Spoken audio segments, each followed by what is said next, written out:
Félicitations, c'est une fille! Une fille.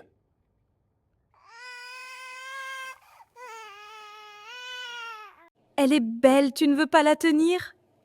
Je vais appeler la famille.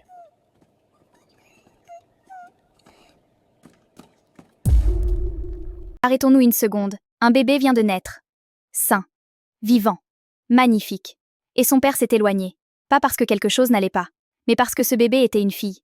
Bonjour, je suis Elisabeth. Aujourd'hui, on décode un tabou féroce, la préférence de genre. Ces parents dont l'amour est conditionné par le sexe de leur enfant.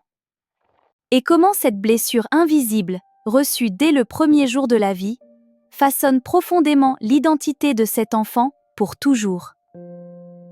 Née du mauvais côté, Sophia a grandi avec une vérité non dite que tout le monde dans sa famille connaissait. Son père voulait un fils. Personne ne le disait à voix haute, mais tout le monde le savait. Et Sophia, dès ses premiers mois, l'a senti. Pas avec des mots, avec des absences. Le père qui ne venait pas la chercher à l'école, les matchs de foot regardés seuls, les câlins qui n'arrivaient jamais naturellement, les bienfaits quand elle ramenait de bonnes notes. Sophia n'a pas grandi avec un père absent. Elle a grandi avec un père présent, mais pas pour elle. On essaie encore.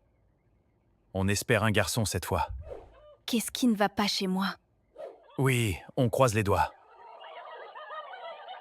Puis un jour, le frère est arrivé, et là, Sophia a vu quelque chose qu'elle n'oubliera jamais. Son père, cet homme distant, froid, absent, est devenu quelqu'un d'autre. Il riait, il jouait du bonhomme. Papa, il est si mignon! Oui, il l'est. Il portait le bébé pendant des heures. Il appelait la famille pour annoncer la nouvelle avec une fierté qu'il n'avait jamais montrée pour elle. Ce n'est pas que son père était incapable d'aimer, c'est qu'il était incapable de l'aimer elle. C'est un garçon, enfin! J'ai un fils! Enfin, il a dit enfin. Moi, j'étais quoi alors, l'attente? Et cette différence, Sophia l'a absorbée comme une vérité sur elle-même. Pas comme un problème de son père, comme un problème d'elle. Ce que Sophia devient. Les enfants non aimés pour ce qu'ils sont développent des stratégies de survie. Sophia a essayé de devenir ce que son père voulait. Elle a commencé à s'habiller différemment, à s'intéresser au foot, à parler moins, à prendre moins de place, à effacer tout ce qui était féminin en elle, parce que c'était ça le problème. Du moins, c'est ce qu'elle avait conclu. Et adulte, Sophia a continué. Elle a eu du mal à se sentir légitime, à prendre de la place, à croire qu'elle méritait d'être choisie, par ses patrons, par ses partenaires, par la vie, parce que le premier homme de sa vie ne l'avait pas choisie. Et cette blessure, elle l'a portée partout. Sophia, tu as encore laissé Marc prendre tout le crédit de ton travail. Pourquoi tu ne dis rien? C'est pas grave.